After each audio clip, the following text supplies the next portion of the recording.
The phone rang loudly in my living room, echoing across the wide walls of my ranch house. I had just come back from feeding the horses when I picked it up, expecting it to be a neighbor, or maybe my sister. Instead, it was a voice I didn't recognize, a man's voice, cold and sharp. "Mr. Dawson?" he asked. "Speaking?" I said, wiping my hands on my jeans.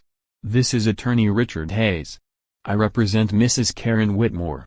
She's requesting that you vacate your property within 30 days. Her son, Daniel, needs it urgently for his future family. You are not being given a choice. We are prepared to take legal action if necessary." I nearly dropped the phone.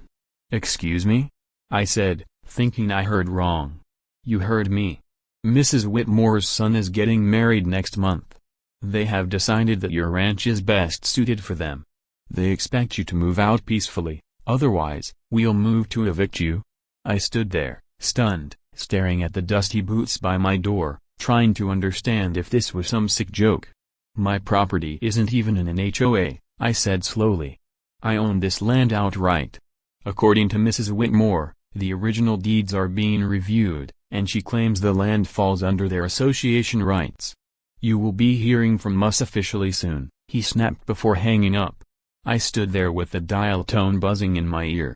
That was when I noticed something even worse. Out the big window facing the pasture, I saw Karen Whitmore herself, a short woman with perfectly curled blonde hair, wearing a pink jogging suit, walking boldly onto my land with a clipboard in her hand. And right behind her, two men in suits were surveying my barn like they already owned it. My heart raced. I dropped the phone on the couch and stormed outside. "What do you think you're doing, Karen?" I shouted across the yard. Karen gave me the fakest smile I had ever seen in my life, as if we were old friends catching up over coffee. "Just checking the property for future improvements, Mason," she sang out sweetly. "You'll be out soon enough. Best to make sure everything is ready for my Daniel." I was halfway across the yard when one of the men, a taller guy with a clipboard, started marking things down: the barn, the stables, even my old well that had been on the ranch since the 1800s. "Stop right there," I barked. "You're trespassing." Karen just chuckled and pointed to the edge of my driveway, where she had propped up a shiny new sign, "Future home of Daniel Madison Whitmore." The nerve. The absolute nerve.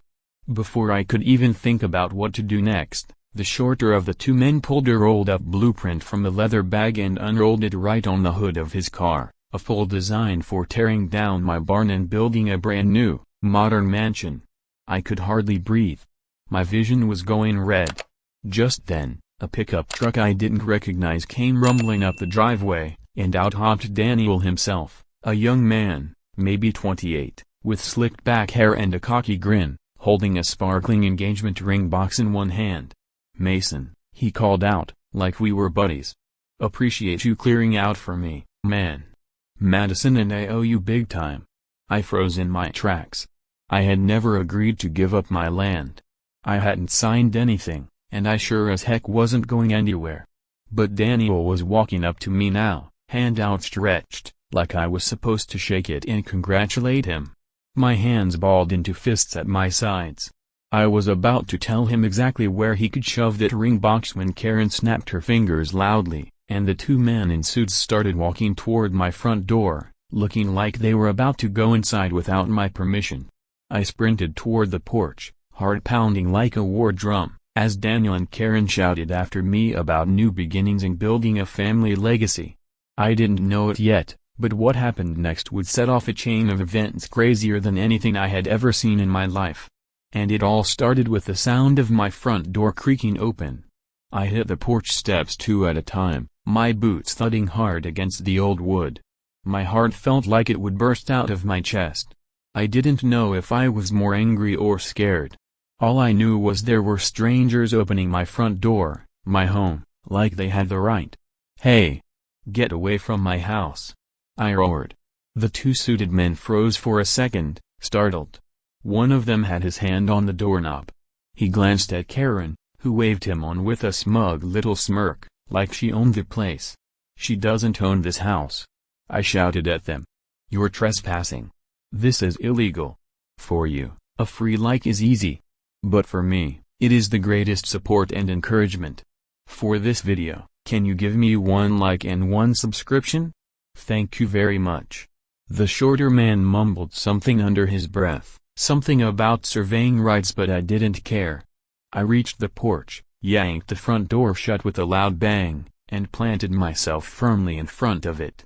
You step 1 foot inside my house, I said, my voice shaking with anger, and you're going to regret it. For a moment, nobody moved. Even Karen seemed caught off guard.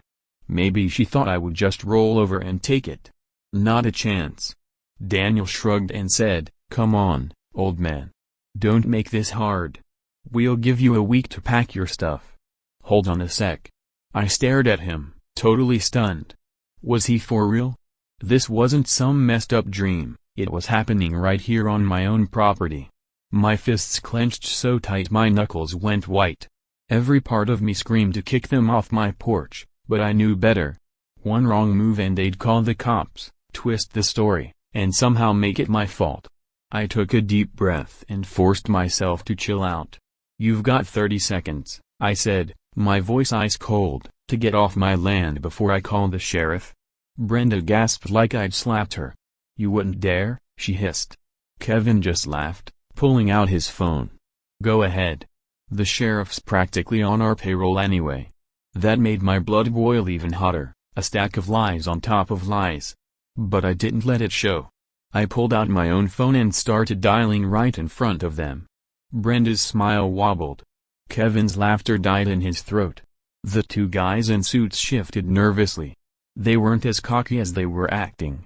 Before I could hit call, Brenda finally cracked. "Fine," she snapped. "We'll go for now, but this isn't over, Wyatt. You'll be hearing from our lawyer." She spun around, stomping off the porch like a spoiled brat who didn't get her way. Kevin followed, still muttering about ungrateful rednecks. The 2 guys packed up their blueprints and clipboards and trudged after them. I stood there until they were all the way back in their cars. I waited until their engines roared to life and they drove down my long gravel driveway, kicking up dust behind them. Only when the last car disappeared did I finally let out a breath. The ranch was quiet again. The horses down by the stable were grazing peacefully, totally unaware that a storm had just passed, or maybe just begun. I sank heavily onto the porch steps, my legs suddenly shaky. What the heck had just happened? Brenda Whitmore, my crazy HOA neighbor who I barely even spoke to, had actually tried to steal my land for her son. And she'd hired a lawyer to try and force me out. The thing was, Brenda had always been a little pushy. She ran the HOA like it was her own personal kingdom, barking at people about their lawn length, their fence paint, their mailbox designs. But she had never crossed the line onto my property before. I had always thought I was safe because my ranch technically wasn't part of the HOA. Now it looked like Brenda had decided rules didn't matter anymore, not when her precious son needed a shiny new home. I ran a hand through my hair, feeling the sweat and dust sticking to my skin. I needed help. I needed a plan. But first, I needed proof. I pulled out my phone again and opened the camera. I took pictures of everything, the sign Brenda had planted at the end of my driveway, the tire tracks from her visitors' cars, even the marks they had made on the blueprints they had accidentally left behind on the porch swing. Evidence. If Brenda wanted a fight, she was going to get one, but smart, legal, bulletproof, not the wild, angry revenge my heart wanted. The sun was starting to set, painting the sky in streaks of orange and pink. The ranch looked peaceful, but I knew it was just the calm before the real storm. I went back inside and locked the door. I checked every window and every back door twice, making sure everything was secure. I even closed the heavy wooden shutters my grandpa had built decades ago, back when this land was more isolated and you couldn't always trust who came knocking. It felt a little silly locking up like there was a war coming, but my gut told me it was the right thing to do. Just as I was about to call it a night, my phone buzzed again. A text from a number I didn't recognize. "You can't stop us. Kevin deserves that ranch. Prepare to lose everything." No signature, but I didn't need one. I knew exactly who it was from. I stared at the message for a long time, feeling a chill crawl up my spine. Brenda wasn't just playing games anymore. She was serious. I slept with one eye open that night, a loaded shotgun by my bed, just in case. The next morning, I drove straight into town. I needed answers. I needed to know if Brenda could actually do what she was threatening. First stop, the county records office. It was a plain brick building tucked between a bakery and an old gas station. Inside, the air smelled like paper and coffee. A serious-looking clerk named Patty sat behind the counter. "Can I help you?" she asked, flipping through a magazine. "I need property records," I said, "for 412 Crescent Ranch Road." She sighed and slid a clipboard across the counter. "Fill this out." I did, tapping my pen nervously against the wood. Patty disappeared into the back for what felt like forever, then returned carrying a thick file. "This is all we've got," she said, plopping it onto the counter. I flipped it open and scanned the papers inside. My heart pounded as I found what I was looking for, the original deed. My name, plain as day, Wyatt Dawson. No mention of an HOA, no restrictions, no transfer clauses, nothing. This land was mine, period. Relief washed over me like a cool breeze. I wasn't crazy. I wasn't powerless. But before I could celebrate too much, Patty cleared her throat. "You're not the first one to come asking about that property this week," she said casually. I looked up sharply. "What do you mean?" She shrugged. "Couple days ago, some lady came by. Blonde, fancy clothes, smelled like a perfume store exploded. She asked if there was any way to reassign property deeds to family members in the HOA. I gritted my teeth. Beverly, of course. It had to be Beverly. I asked Patty, and Patty laughed. I told her, no way. This is America, not some banana republic. I smiled for the first time that day. Thanks, Patty. You probably saved me a world of trouble. She winked at me. Just doing my job, hon. Good luck. Feeling better, I left the office with a spring in my step. I had the papers now, proof that Beverly didn't have a legal leg to stand on. But as I stepped out into the sunlight, my phone buzzed again. Another text, "You think a little paperwork will save you? We're already working on Plan B." My stomach twisted. What did that mean? I didn't have to wait long to find out. When I got back to the ranch, a giant moving truck was parked in my driveway, and standing proudly next to it was Kevin, arms crossed, sunglasses on, grinning like he had already won. Behind him stood Beverly, holding a sparkling welcome home banner, and in the back of the truck were furniture boxes, even a brand new baby crib. They had brought everything. They were planning to move in today. For a moment, I just stood there, staring. It felt like I had stepped into some crazy alternate universe where people thought stealing someone's house was as easy as borrowing sugar from a neighbor. Beverly waved the big, shiny welcome home banner like she was at a parade. Kevin leaned against the moving truck, looking proud, like he had earned this land instead of scheming for it. When Kevin saw me, he pushed off the truck and called out, "You're just in time, Wyatt. You can help us unload." I clenched my fists so tight my nails dug into my palms. I had to think smart, fast. I couldn't give them the satisfaction of seeing me lose it. I walked slowly up the driveway, my boots crunching the gravel underfoot. "What are you doing here?" I asked calmly, even though my voice shook. Beverly beamed like a mother showing off a science fair trophy. "We're moving in. Kevin and Madison are starting their life here. It's a perfect fit. And don't worry, Wyatt. Once you're out of the way, we'll even put a nice little plaque on the barn to honor you, former owner. Isn't that sweet?" Sweet wasn't the word I was thinking. "What part of no did you not understand?" I said. Kevin laughed. "Man, stop being so selfish. You're old. You've had your time. It's our turn now." I took a deep breath. "You have no legal claim to this land," I said, holding up the property papers I had picked up from the county office. "This ranch is mine." Beverly's smile didn't falter. If anything, it grew wider, Like a cat watching a trapped mouse? We'll see about that, she said smugly.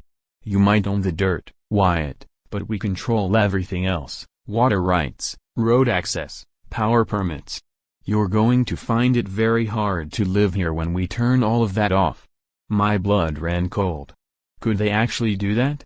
Beverly saw the hesitation in my face and moved in for the kill. I already have the HOA board working on it. Once we file the complaints, you'll be fined so much you won't have a choice but to leave. Kevin nodded. You can fight if you want, old man, but you're just wasting your time and money. The moving men started pulling boxes off the truck, carrying them toward my house like they had every right. I felt a rage boil up inside me, hotter than anything I'd ever felt before, but I kept my cool, barely. You're trespassing, I said, my voice dangerously low. Every box you put on my land is one more charge against you. Every step you take toward my front door is another crime. Beverly laughed like she thought I was bluffing. Big mistake. I pulled out my phone and started recording. I made sure to get Beverly, Kevin, the movers, the banner, the truck, everything. This is proof, I said loud enough for everyone to hear. Proof you're trespassing. Proof you're trying to steal my home. For you, a free like is easy. But for me, it is the greatest support and encouragement. For this video, can you give me 1 like and 1 subscription? Thank you very much. Beverly's smile wobbled. She hadn't expected that, but Kevin doubled down. You're pathetic, old man. No judge will listen to you. We'll just say you invited us to stay. We'll say you promised it to us before you lost your mind. That was when I knew, really knew, that they weren't going to stop until they destroyed me. And right then, I made a decision. I wasn't going to just defend myself. I was going to fight back. But first, I needed backup. I turned and walked back to my truck without another word. Kevin jeered behind me. Beverly called out, "Run along now, Wyatt. It's almost nap time for old folks." I ignored them. Once inside my truck, I locked the doors and called the sheriff's office. It rang twice before a gruff voice answered. "Sheriff's Department, this is Wyatt Dawson out at Crescent Ranch Road," I said quickly. "I need an officer here immediately. I have trespassers trying to move into my home without permission." There was a pause. Then, "Copy that. Deputies are on their way. Sit tight."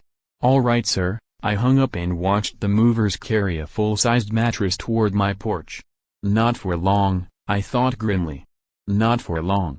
15 minutes later, 2 sheriff's cruisers came tearing down the driveway, lights flashing. Kevin's face went pale. Beverly dropped her banner. The movers froze like deer caught in headlights. I got out of the truck and waved the officers over. A tall deputy named Carter, who I'd known for years, stepped out of his car. "Wyatt, what's going on?" he asked, eyeing the scene wearily. I handed him my phone. "Video evidence. They're trespassing, trying to move into my house." Carter watched a few seconds of the footage, then nodded grimly. He turned to Beverly, who was trying to look innocent. "Ma'am, you and your party need to leave this property immediately." Beverly's mouth dropped open like a fish gasping for air. But this land should belong to my son. He deserves it." Carter's face didn't change. "That's not how property law works. This isn't a negotiation.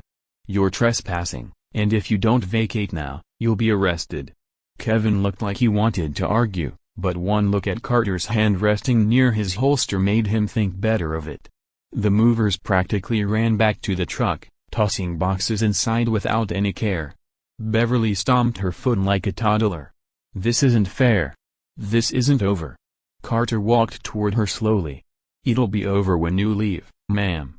And if you step foot back here without a court order, you'll be spending the night in jail."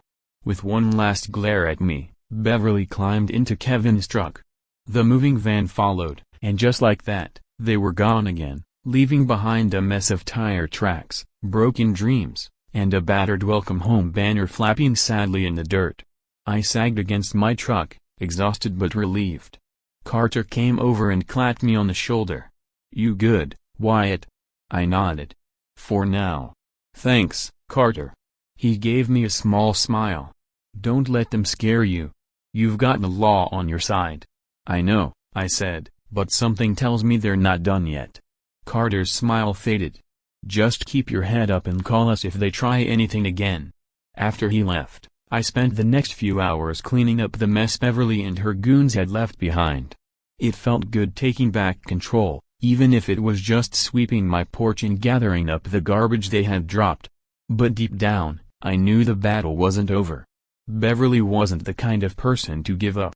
Sure enough, as the sun dipped low and the stars began to peek out, another text came through. You think you won today? Just wait. We're playing the long game. I stared at the message for a long moment, my fists clenching again. Beverly was planning something worse, and next time it might not be just a moving truck. It might be something much bigger, something I wasn't ready for yet. The next morning started quiet, too quiet. No trucks, no shouting, no Beverly on my lawn, just the soft sound of birds and the distant whinny of horses in the stable. For a few hours, it almost felt normal. I fixed myself some coffee, sat on the porch, and watched the sun rise over the fields. The ranch looked beautiful, golden light spilling over the hills, the old oak trees casting long shadows. I told myself, maybe, just maybe, Beverly had gotten the message. Maybe she had finally realized she couldn't bully me off my own land. Maybe the storm was over. But deep down, I knew better. Beverly Whitmore wasn't the type to accept defeat. Around 10 a.m., my answer came loud and clear. A sharp knocking rattled my front door. I grabbed my coffee and opened it cautiously, half expecting Beverly herself to be standing there with another fake smile. Instead, a man in a bright orange vest and a hard hat stood on my porch, holding a clipboard. "Morning," he said. "I'm here with Ridgeview Utilities. Got orders to disconnect your water." I blinked. "What?" I asked, thinking I misheard him. He flipped through his clipboard. "Yep, says here, non-payment of HOA fees. Scheduled shut-off." I stared at him in disbelief. "I'm not part of the HOA." He shrugged like it didn't matter to him. "I just got the order. Got to shut it off unless you can show me proof it's a mistake." I fumbled for my phone, pulling up the deed and showing him. He scratched his head. "Huh, weird. You might want to take this up with the HOA office, but orders are orders." He stepped off the porch and headed toward the water meter. Panic surged in my chest. Without water, my whole ranch would suffer, the horses, the crops, me. I couldn't let that happen. I jogged after him. "Wait. At least give me time to fix this." The man hesitated, clearly uncomfortable. "Look, buddy, I'm just doing my job. I'll give you till the end of the day, but if I don't hear back, I gotta shut it off." I nodded, heart pounding. "Thank you. I'll fix it." He gave me a sympathetic look and drove off, leaving a cloud of dust behind him. I didn't waste time. I grabbed my keys and headed straight to the Ridgeview HOA office. It was a fancy building with marble floors and shiny glass windows, sitting right in the middle of town like some sort of castle. The sign out front read, "Ridgeview Estates HOA." I parked in visitor parking and stormed inside. The receptionist, a young woman with a stiff ponytail and a plastic smile, greeted me like I was a nuisance. "Can I help you?" she said in a voice that made it clear she didn't actually want to. "Yes," I said tightly. "You're trying to shut off my water for non-payment, but I'm not even part of your HOA." She tapped something into her computer and frowned. "Address?" she asked. I gave it to her. Her frown deepened. "Looks like. Yes, your property was recently annexed into Ridgeview HOA jurisdiction." My stomach dropped. "What?" She nodded. "Yep, filed 3 days ago. Here's the paperwork." She handed me a printout. I scanned it quickly. There it was, a forged document claiming that my ranch had voted to join the HOA, signed in shaky, unfamiliar handwriting by Wyatt Dawson. I almost laughed, almost. It was so ridiculous, it was insulting. I shoved the paper back at her. "This is fake. I never signed anything." She shrugged. Take it up with the board. I didn't wait for an invitation. I marched down the hall toward the boardroom, ignoring her protests. The door was closed, but I could hear voices inside, familiar ones, Beverly and a few of her cronies from the HOA. And once the water's off, Beverly was saying, he'll have no choice but to leave. He can't survive without it. No one can. A chorus of laughter followed. I slammed the door open. The room went dead silent. Beverly's smile froze on her face. I walked straight to the head of the table and slammed my deed onto it. This, I said, my voice low and dangerous, is the only document that matters. The board members shifted uncomfortably. Beverly recovered first. She stood up, smoothing her pink blazer. "You're trespassing, Wyatt," she said sweetly. "This is a private meeting." I leaned in close enough to see the fear flicker in her eyes. "I'm not leaving until you fix this," I said. "You forged my signature. That's a felony. And if you don't cancel that shut-off order, you're all going to jail." The board members started whispering among themselves. One of them, Mr. Jenkins, an old man with shaky hands, spoke up. "Beverly, is this true?" Beverly's smile didn't falter, but her eyes narrowed. "Of course not." Wyatt's confused. "Old age does that." I laughed, a short, humorless spark. "You want to test that theory in court?" I said. "Because I already have the sheriff on speed dial." For the first time, real panic flashed across Beverly's face. She turned to the board. "Let's table this discussion. No need to overreact." Mr. Jenkins nodded eagerly. Yes, let's not escalate. For you, a free like is easy. But for me, it is the greatest support and encouragement. For this video, can you give me 1 like and 1 subscription? Thank you very much. Another board member, a woman named Nancy, stood up. "I move that we rescind the annexation paperwork immediately." The others quickly agreed. Within minutes, they drafted a statement reversing the fake annexation. I made them all sign it, with my phone recording every second.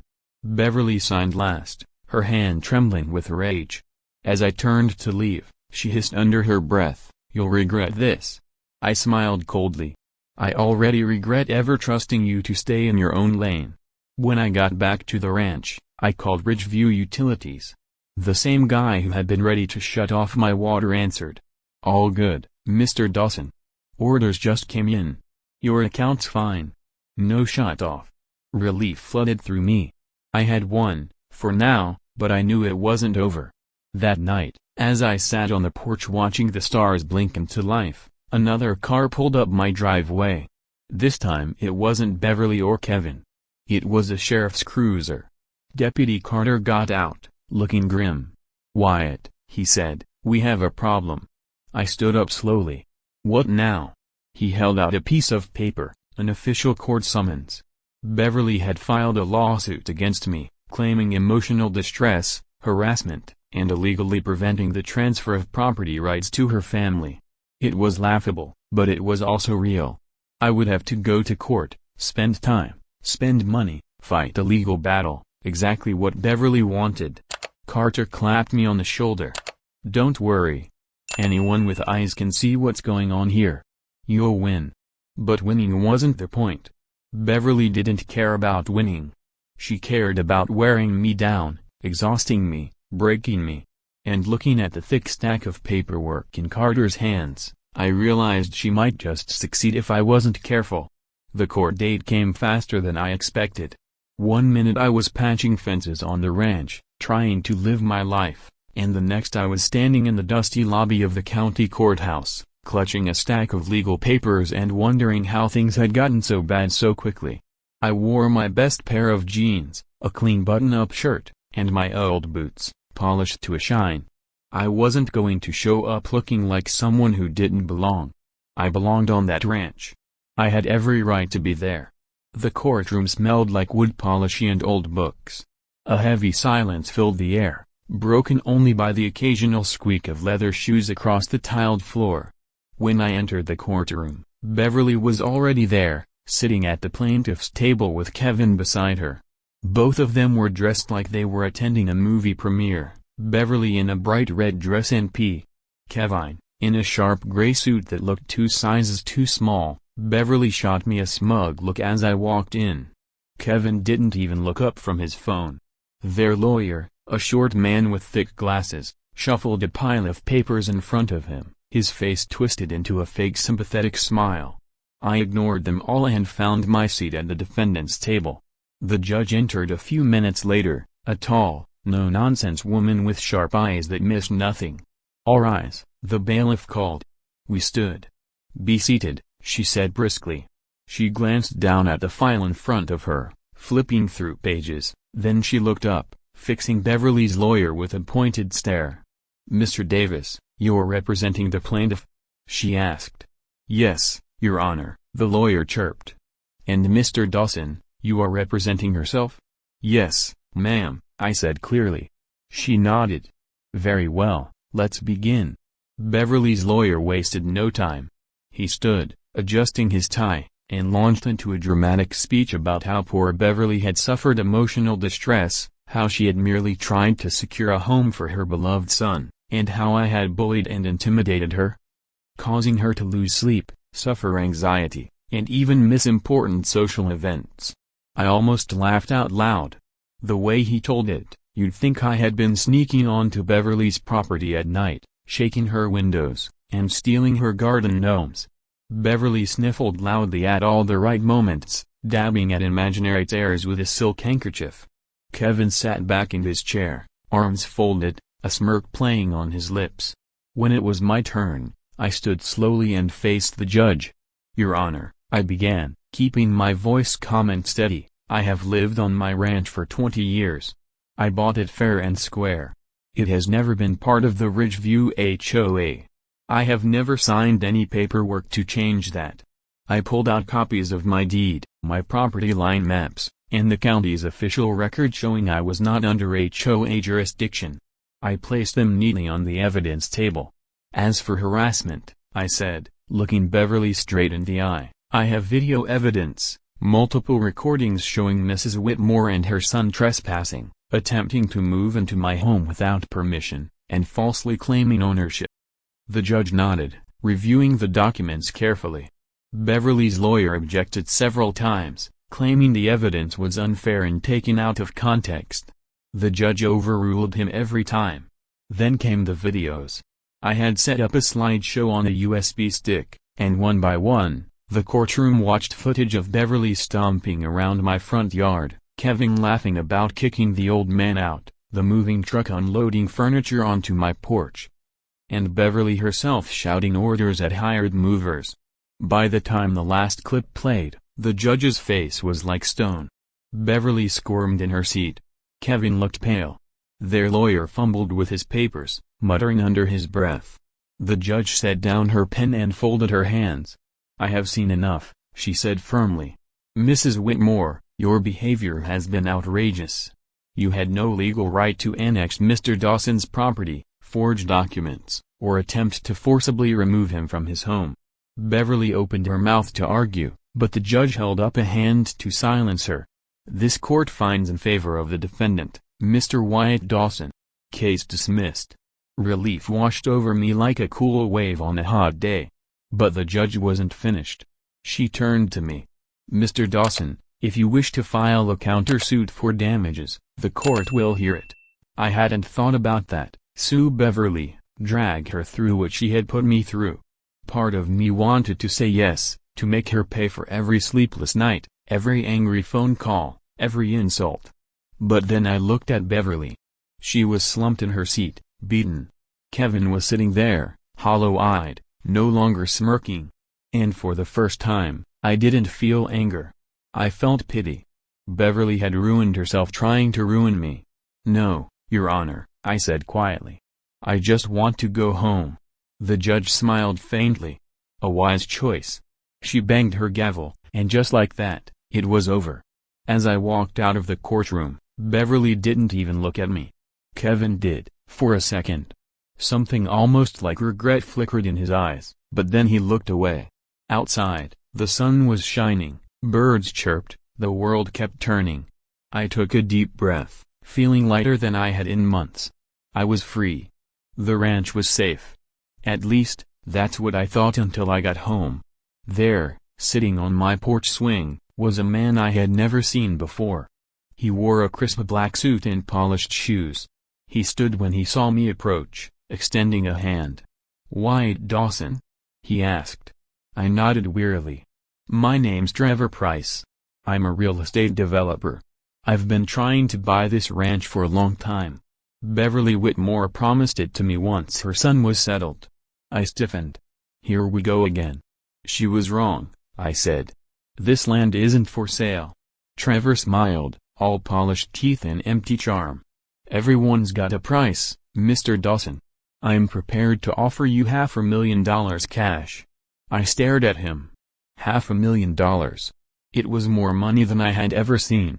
My life, more money than I probably ever would again. But when I looked out at my land, the fields, the stables, the old oak tree where my father used to sit and tell stories, I knew my answer without even thinking. "No deal," I said. Trevor's smile didn't waver. "Think about it," he said smoothly. "I'll be in touch." He handed me a business card and sauntered off down the driveway to a waiting black SUV. I watched him go, my stomach twisting. I had won the battle against Beverly, but a bigger war was coming, and this time it wasn't just about greed, it was about power, it was about survival, and it was just getting started. 4 days after Trevor Price showed up, things stayed quiet, too quiet. There were no more trucks pulling up my driveway, no more fake court cases, no Beverly planting banners on my lawn. It almost felt like the worst had passed, almost. But deep inside, I knew the silence wasn't peace. It was the heavy, tense kind of silence you get right before a tornado tears the roof off your house. I kept working the ranch, trying to stay focused. I patched fences, fixed the roof on the chicken coop, even planted some new wildflowers along the driveway. Life had to go on, no matter how many snakes were slithering in the grass. And for a little while, it worked. Then one night, around midnight, my dogs went crazy. I woke up to their barking, loud and fierce. I grabbed my flashlight and my shotgun and rushed out onto the porch. The beam of my flashlight swept across the front yard and caught movement near the stables, 2 men in dark clothes running. One was carrying a gas can. The other had something small and silver in his hand, a lighter. My heart stopped. They were trying to set my barn on fire. I didn't think, I just acted. I pumped a shell into the shotgun and fired a warning shot into the air. Boom. The sound echoed across the fields like thunder. The men dropped the gas can and took off running toward a black pickup parked near the road. I sprinted after them as fast as I could, yelling for them to stop, but they were faster. They jumped into the truck, tires screaming against the dirt, and sped off into the night. I stood there panting, shotgun still in my hands, watching the taillights disappear. The dogs circled around me, barking and growling. I turned back toward the barn. Thankfully, they hadn't lit anything yet. The gas can sat in the dirt, its top still sealed. I picked it up carefully, heart pounding. This wasn't just trespassing, this was arson.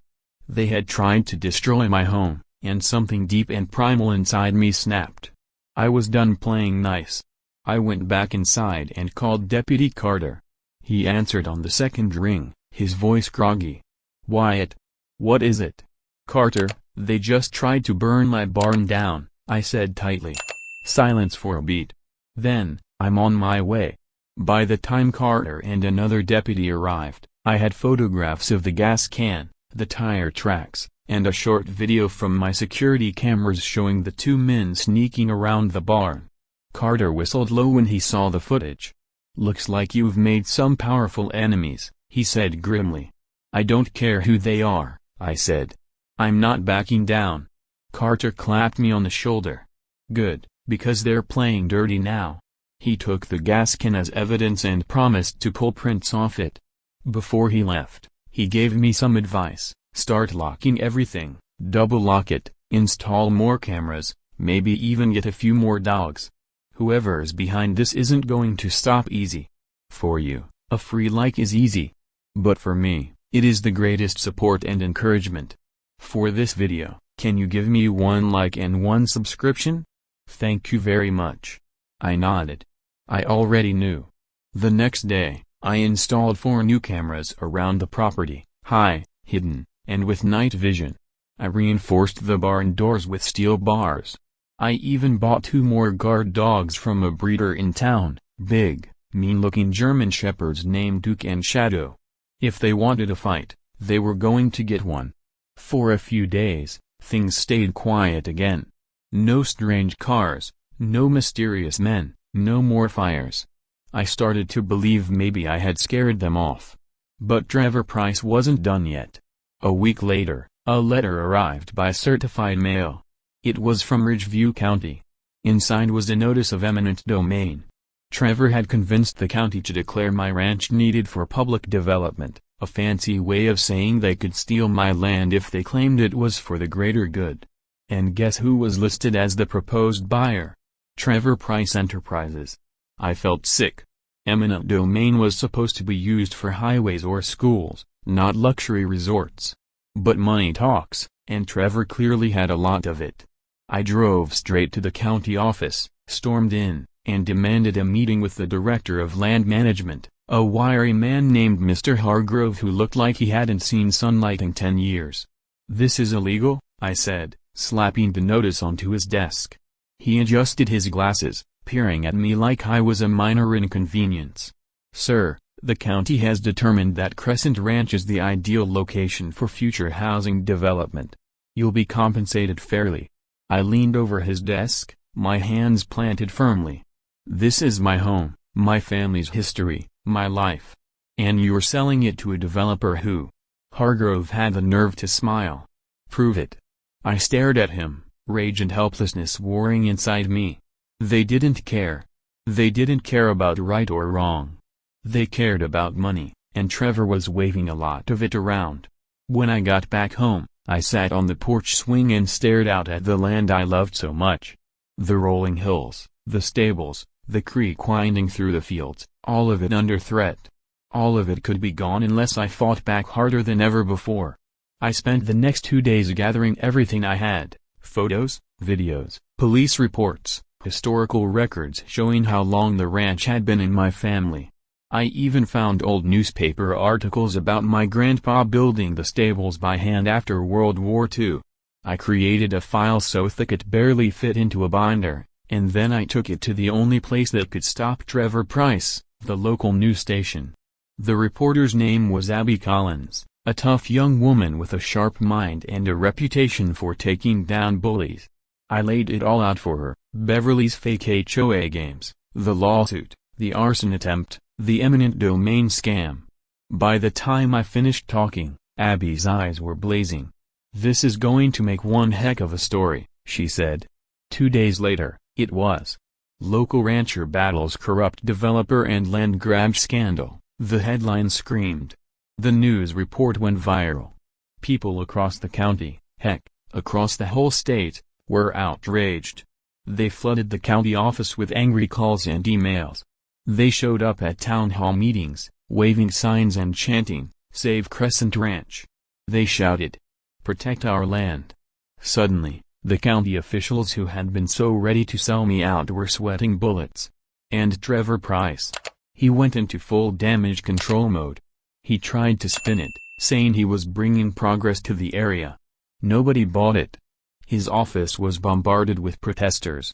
His face was plastered all over the news as the greedy developer trying to steal a veteran's ranch. I wasn't fighting alone anymore. The whole community was behind me. 1 week later, the county officially withdrew the eminent domain claim. They issued a public apology, and Trevor Price's company lost several huge contracts, millions of dollars because of the bad press. Beverly. She disappeared from Ridgeview. Word was she moved out of state to live with a cousin. Kevin, too. And just like that, the nightmare was over, almost. One evening, as I stood on the porch watching the sun sink low over the fields, a beat-up black pickup pulled slowly down my driveway. I tensed, ready for anything. But when the truck stopped and the door opened, it wasn't Trevor or Beverly. It was an older man with a white beard and kind eyes. He walked up to me and extended a hand. "You're Wyatt Dawson?"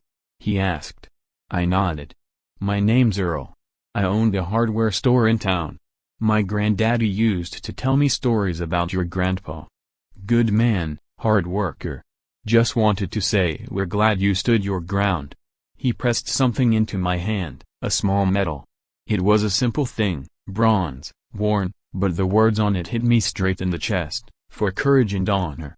I swallowed the lump in my throat. "Thank you," I whispered.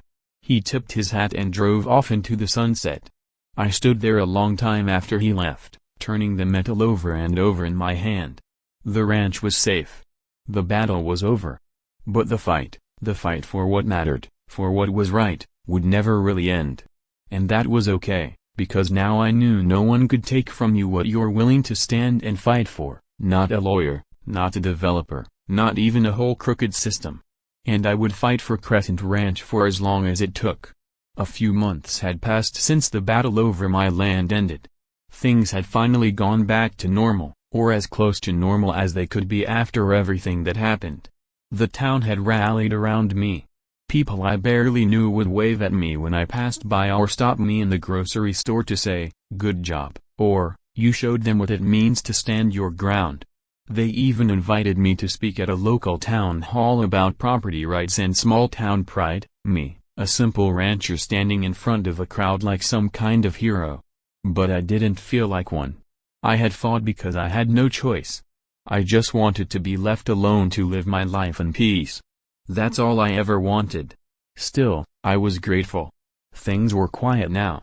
The fields were green, the animals were healthy, and the birds were singing again, like they had forgotten all about the chaos that nearly tore this place apart. One morning, I was out near the stable, feeding Duke and Shadow, my two German shepherds, when I noticed something strange down by the road. A car, not just any car, a sleek, dark blue sedan, shiny and expensive looking, parked just beyond the edge of my property. It wasn't moving. I narrowed my eyes, tossed the rest of the dog food into their bowls, and made my way down the gravel path toward the driveway gate. As I got closer, I saw someone sitting inside, a woman. She had short, dark hair. Sunglasses on, she was staring straight at the house. She looked familiar. I approached cautiously, one hand resting on the gate latch. "Can I help you?" I called out. The woman slowly got out of the car. She took off her sunglasses, and I froze. Ashley Whitmore, Jake's fiancée. Or ex-fiancée, I guessed, since the last time I saw her, she'd just been a name on a banner hanging off the side of a moving truck. She looked nervous. "Hi," she said, her voice soft. "You probably don't remember me." "Oh, I remember," I said coolly.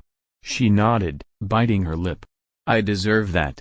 I needed to see this place for myself. Jake used to talk about it like it was already his, like your ranch was his birthright." I didn't say anything. She looked away, embarrassed. I had no idea what was really going on until it was too late. "He lied to me, said you were giving him the ranch, said you were old, sick, and didn't need it anymore." That part stung more than I expected. "I'm not sick," I said quietly. She gave me a sad smile. "No, you're not. He was the sick one, and so was his mother." She reached into her purse and pulled out a small envelope. This was supposed to be a wedding gift from my dad. He wanted us to build something for ourselves, not steal it from someone else. She handed me the envelope. I hesitated. "What is this?" I asked. "Just open it when you're ready," she said. "And for what it's worth, I'm sorry for everything." She got back into the car, started it, and drove off without another word. I stood there for a while, watching the dust settle in the air long after her car disappeared down the road. Then, I opened the envelope. Inside was a check. Not just any check, a certified cashier's check made out to me for $750,000. I stared at it, stunned. Attached was a note handwritten in neat block letters, "Mr. Dawson, this land belongs to people like you, not people like Karen. If you ever want to expand, invest, or just take a break from the madness, this is for you. No strings attached. Thomas G. Maxwell. Her father. I remembered now. Thomas Maxwell, owner of Maxwell Timber Supply, one of the largest businesses in the state. He was old school, a self-made man known for playing fair and living honest. I held the check like it might explode in my hands. This wasn't just money, it was recognition, it was justice, it was a way to turn the pain and chaos into something new. That night, I didn't sleep much. I sat out on the porch with Duke and Shadow, staring up at the stars and thinking about everything that had happened. Karen and her lies, Jake and his arrogance, Trevor Price and his shady deals, and now this, a gift, a chance to build, grow, or maybe just breathe. But I wasn't ready to leave the ranch. No, this land had been fought for by my father, my grandfather, and now by me. I wasn't going anywhere, but I could build. A few weeks later, I broke ground on something new. Not a mansion, not a resort, a training center for young ranchers, veterans, and anyone who wanted to learn how to live off the land. I called it Whitestone Acres, named after the white stones my grandfather used to line the fence by the old oak tree. People came from across the state. Some came to learn how to farm, some came just to breathe again, away from the city and stress, and a few came because they had been hurt like I was and needed to find their footing again. I welcomed them all, and somehow the ranch felt bigger than ever, not in size, but in spirit. It wasn't just mine anymore, it was ours, a place to rebuild, a place to heal. One crisp autumn morning, as I stood watching a group of kids learn how to ride for the first time, I felt a tap on my shoulder. I turned. Deputy Carter stood there with a grin on his face. "You really did it," he said, looking around. "I had help," I said. He nodded slowly.